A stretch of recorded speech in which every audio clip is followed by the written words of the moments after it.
everyone, Neve here, and today is day 7, I believe, of the deep dive into the Forest of Enchantment Tarot. And today we are doing the last 5 cards of the Major Arcana.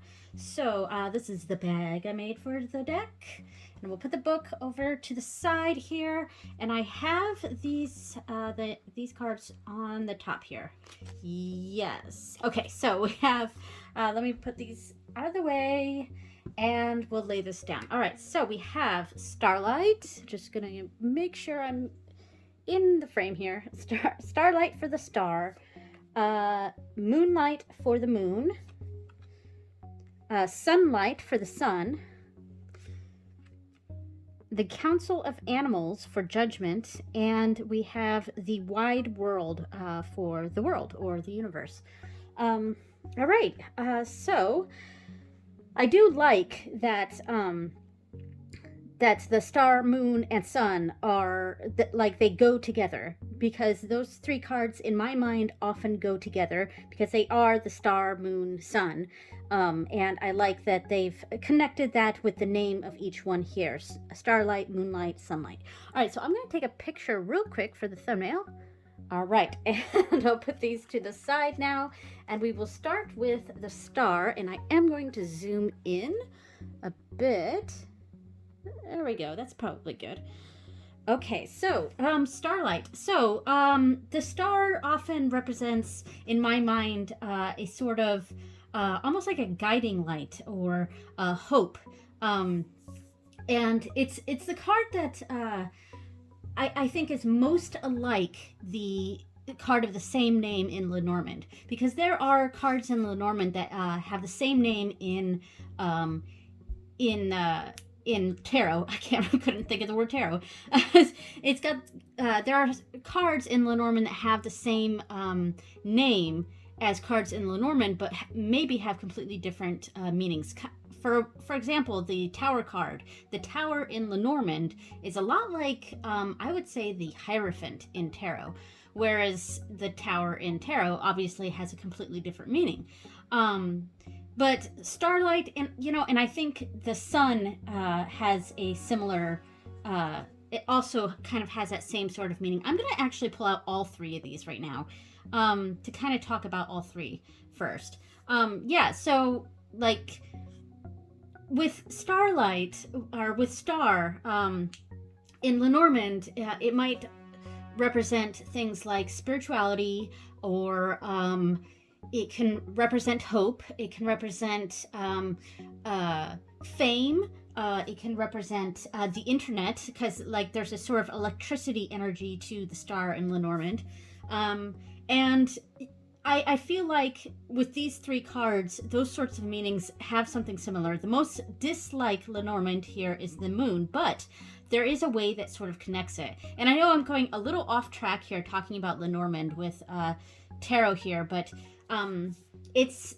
there's parallels in my mind that I think are kind of important to both systems, and why I'm talking about both Lenormand and tarot here with just this tarot deck. And with the sun, this also, just like the star, has very similar meanings as Lenormand. The sun is illumination. I kind of call this like the happiest card in the deck, and in Lenormand I see it as the most positive card in the entire deck. With the sun in tarot, it is that illumination. It is things coming to light.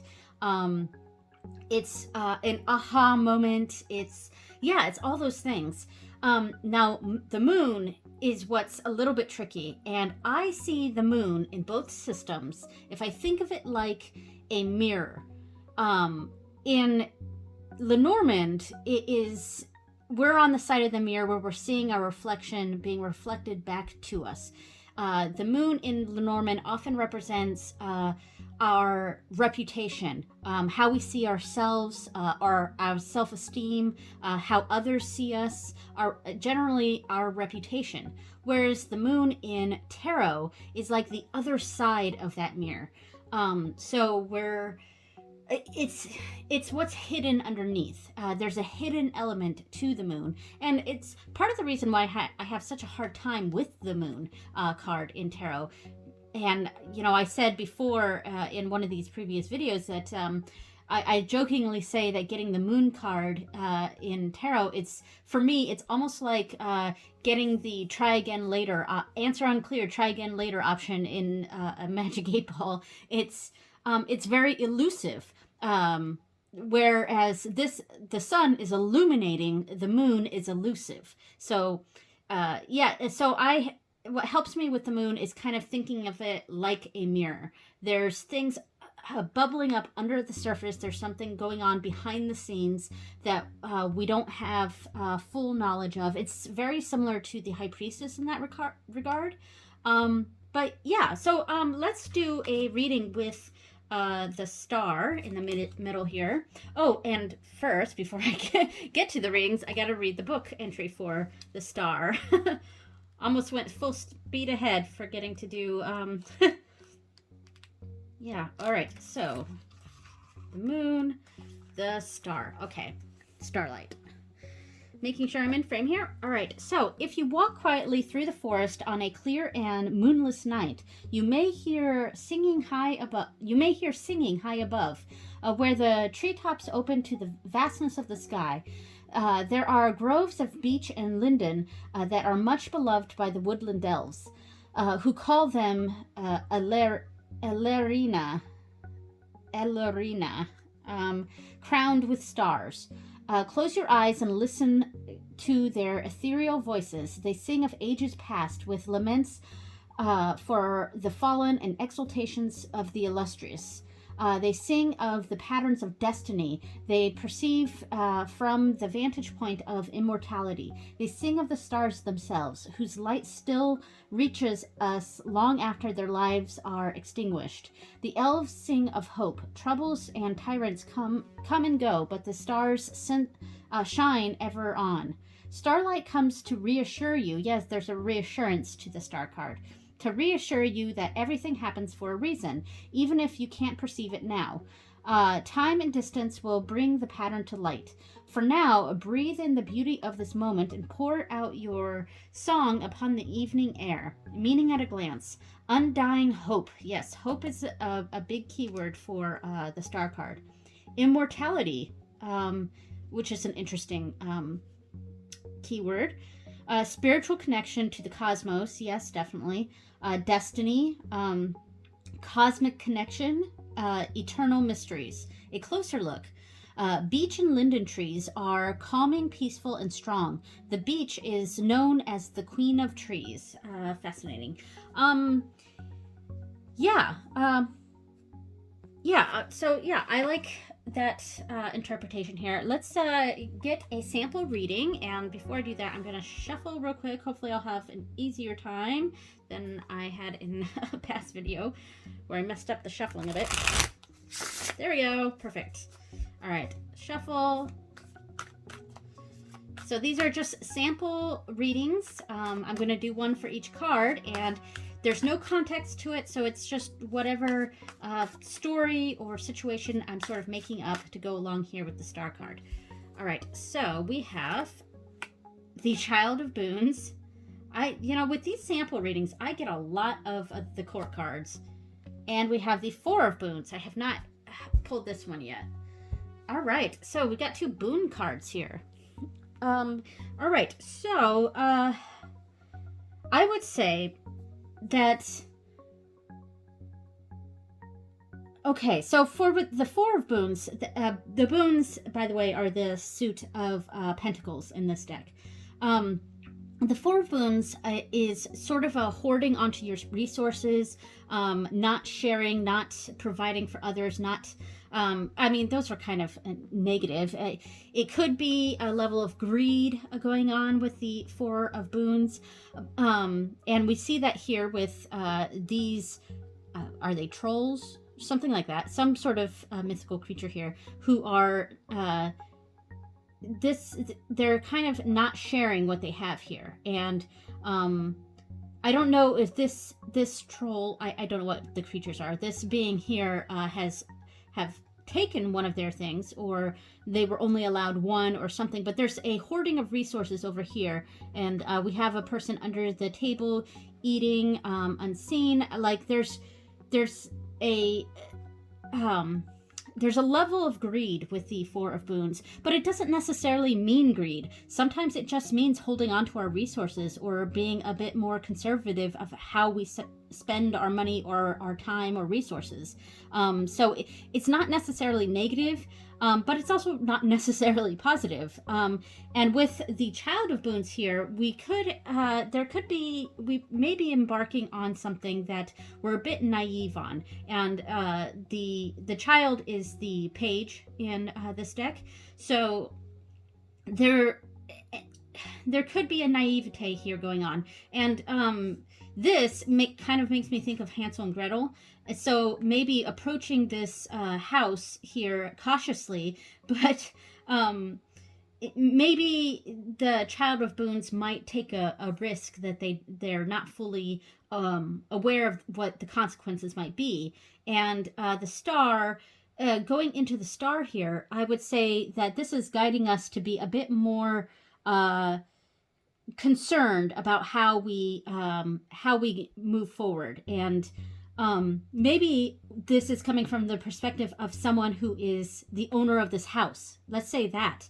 And this Child of Boons, excuse me, this Child of Boons is coming to maybe offer something, or asking for something from us, but the star is telling us to hold on because this person doesn't really know what they're doing, and giving them some of our resources is basically, we might as well give it away, because we're not going to get a return on investment here with giving away some of our resources or time, money to this person here. So that's what I might read this as: the star actually telling us to hold on to our things and to not move forward with this person.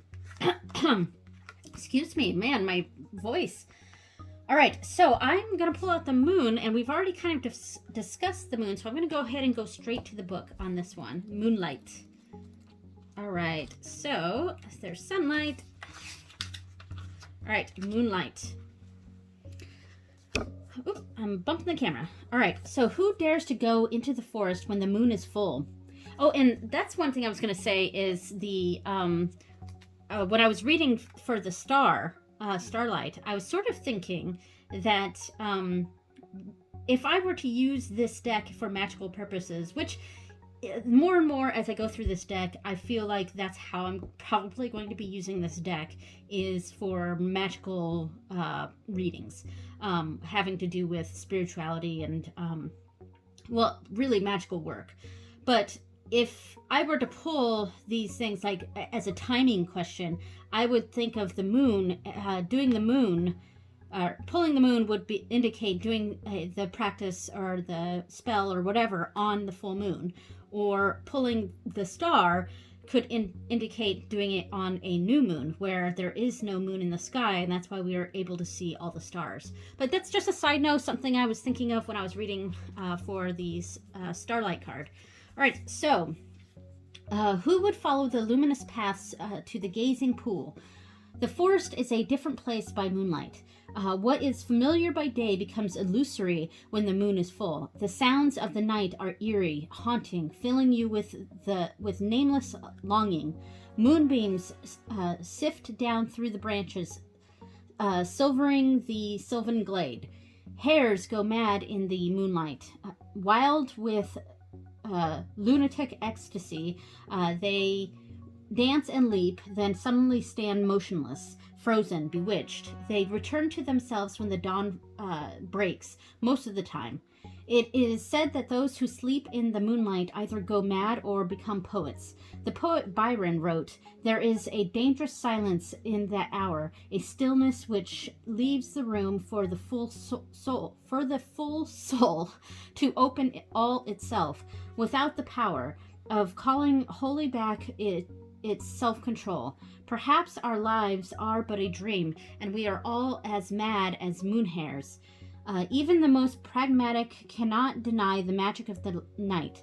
When moonlight shines upon your reading, take it as a sign to let intuition rule over logic. Yeah, I didn't say intuition before when I was going over the moon, but yeah, there's a big amount of intuition going within.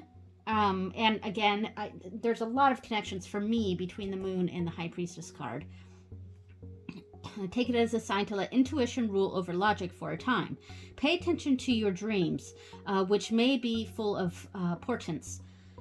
Spend time outside in the dark with no intention other than to be open to the mystery. So, meaning at a glance, secrecy and mystery, the dream world, intuition, something is hidden from view.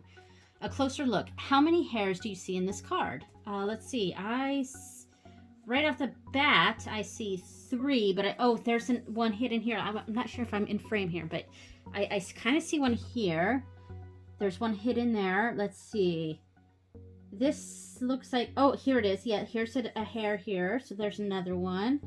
I'm sure there's another one somewhere, but so I see 2 extra ones that aren't immediately visible. Oh, here's one right here. So there's another one. So at least 6 are here. All right. So anyway, so let's do a sample reading. Let's do, the Ace of Spells. Speaking of magic. Ace of Spells and 8 of Spells. So I would read this, quite frankly, how I was saying, that this is a deck that I kind of plan to use in magical purposes. And if I pulled this spread for me, and again, this is just a sample reading, and I had a question about what I should do about a situation, I would read this as very quickly doing a spell, and especially at the next full moon doing a spell, and as quickly as possible, because the 8 of Spells is quick energy, and the Ace of Spells is, that lighting that spark. Really, the Ace of Wands is putting things straight into action. So yeah, I even if I took this out of the spell work meaning that I was giving to this and doing things on the full moon, this would be to follow my instincts and go straight ahead with the action. Yeah, that's exactly how I would read that. That's actually a pretty good reading. I kind of like it. All right, so and then the Sunlight card. So I already spoke about what this card really represents. Illumination. There's a general happiness too with this card, and I feel it both in tarot and in Lenormand. The Sun card is a very happy card to me. All right, so Sunlight. Excuse me, my throat is kind of like. All right, so the piper comes to the gates of dawn. The new day awakes. The hush of night is broken by birdsong. First one tender note, then another, then the whole chorus of joy. Flowers open their eyes, dew-damp ferns unfurl. The melody the piper plays is a paean to life, both temporal and eternal. Can you hear it? Does your soul stir in response to its call? Oh, the goodness that is in the world, the beauty, the grace, the love. This is the light that breaks through illusion. This is the force that initiates, sustains, empowers. Life-giving sunlight always finds its way through even the most tangled and forbidding of forests. When sunlight blesses your reading, be ready to receive good fortune. This is the most positive card in the whole tarot. See, what I was saying, like the Sun card is the most positive card in both tarot and Lenormand. Assuring you that all will be well. Challenges will be overcome. Bright visions will come to pass. Spells will succeed. That's a good one. And boons of all kinds are yours for the taking. Remember to be grateful. Meaning at a glance. Happiness, well-being, growth, the warm glow of light. Things are better than you know. And again, like I said, illumination is a big keyword for me when it comes to the Sun card, and I really see it reflected here in this card.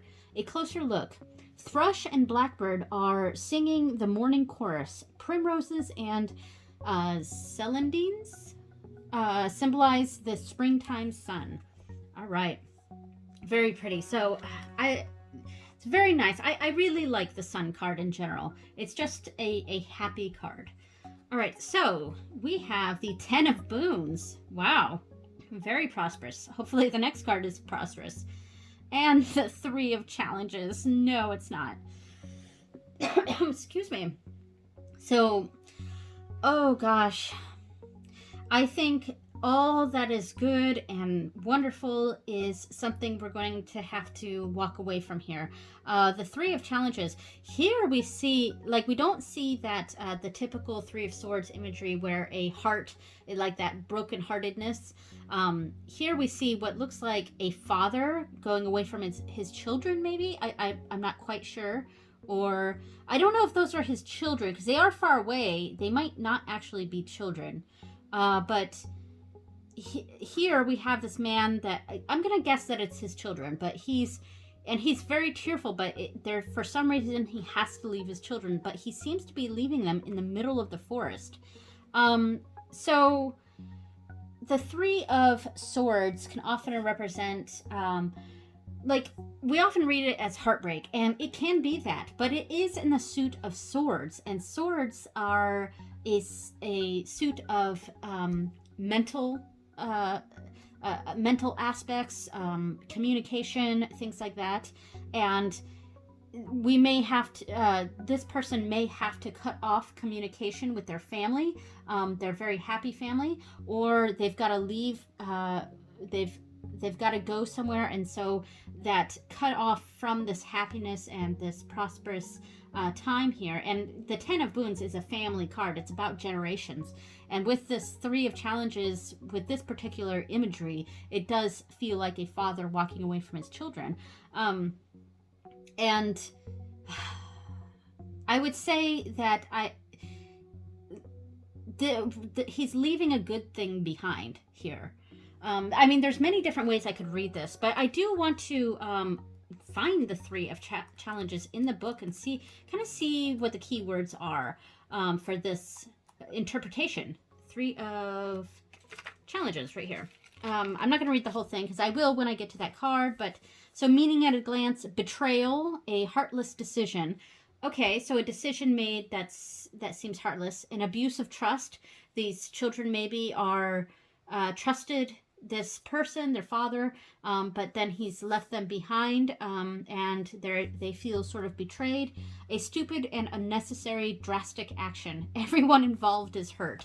Okay, so I would read this as taking this particular action, they really are leaving a good thing behind. And I would encourage a person to rethink the action they're about to take, because this is really leaving behind a good situation.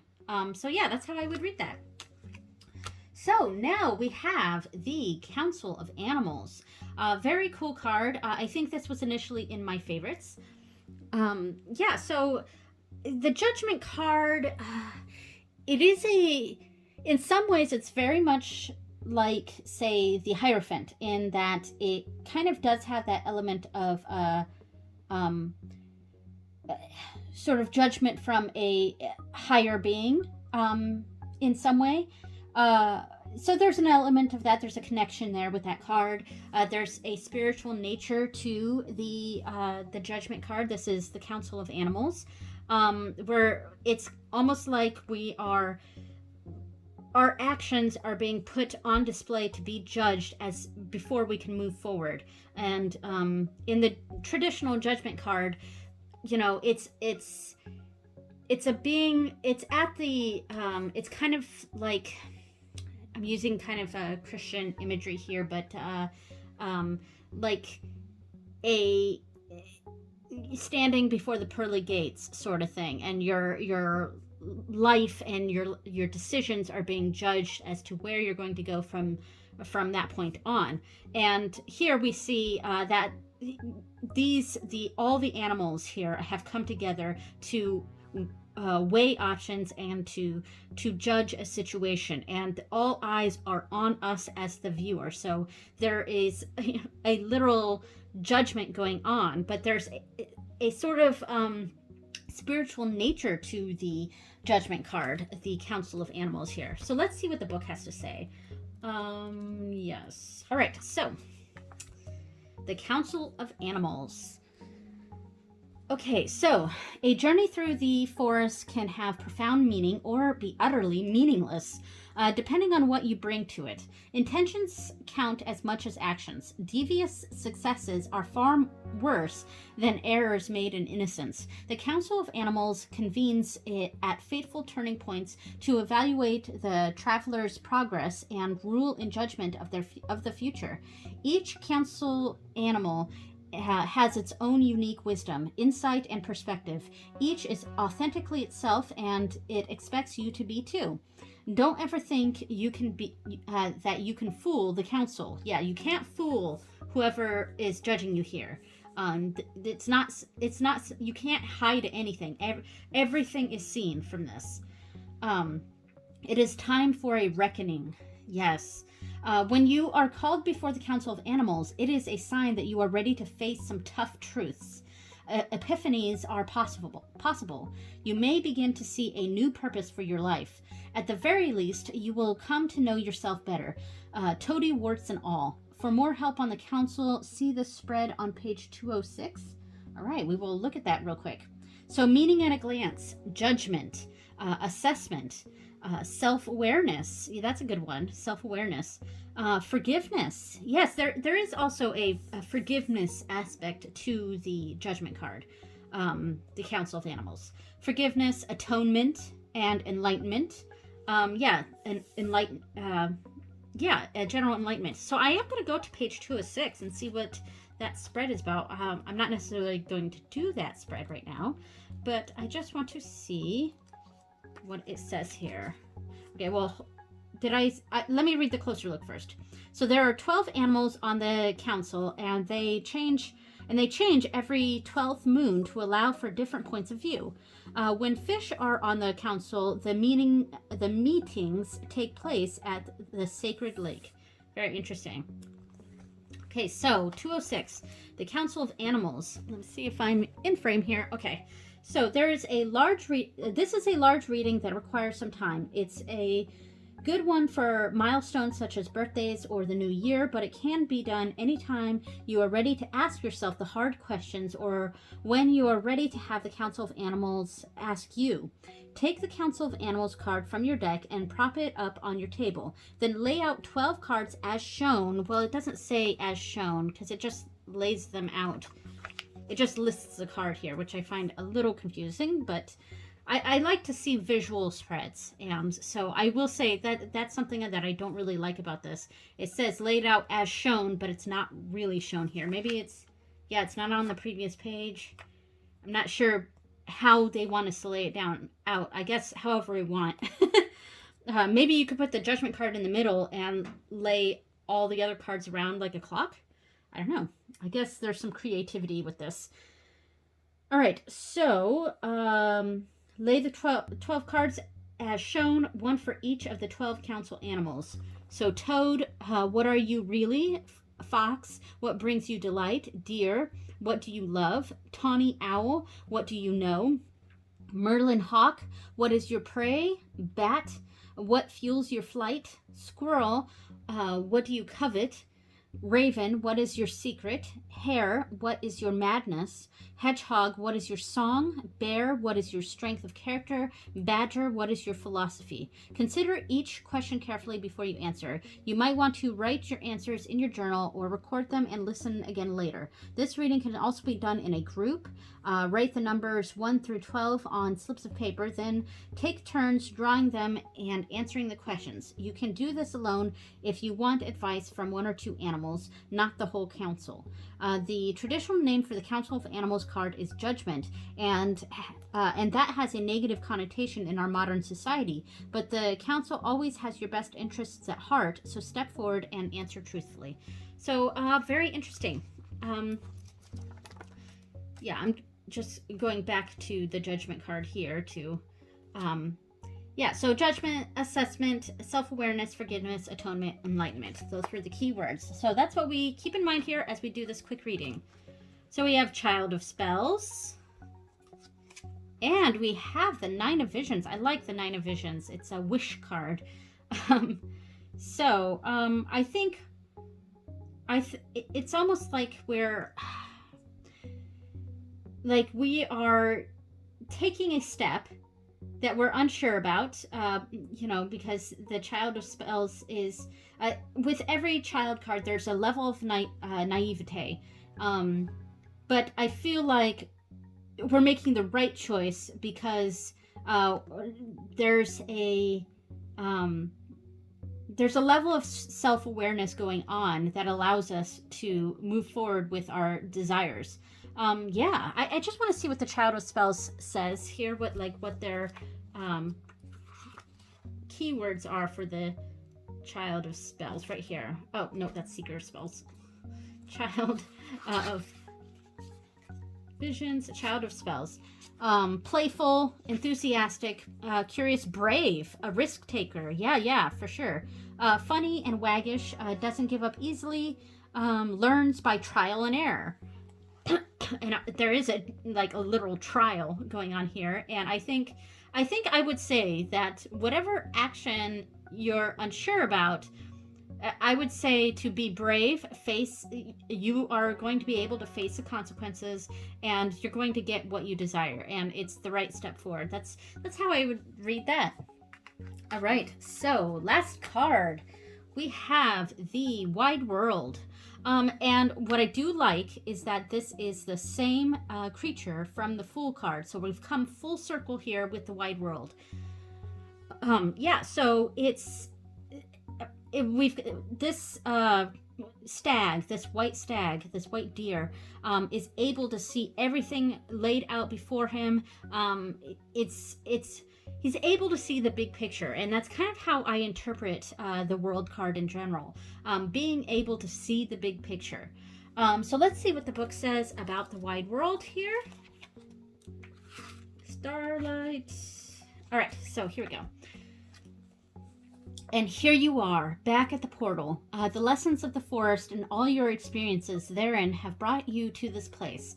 The white heart here, reminding you that enchantment doesn't end at the woodland's edge. In the forest, you can only see a little way ahead of you.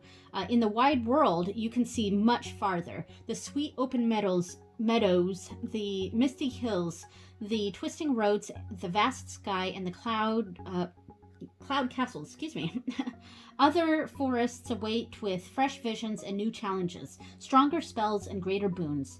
As the wayfaring animal said once upon a time, reported by Mr. Kenneth Graham in The Wind in the Willows, take the adventure, heed the call, now ere the irrevocable moment passes. 'Tis but a banging of the door behind you, a blithesome step forward, and you are out of the old life and into the new.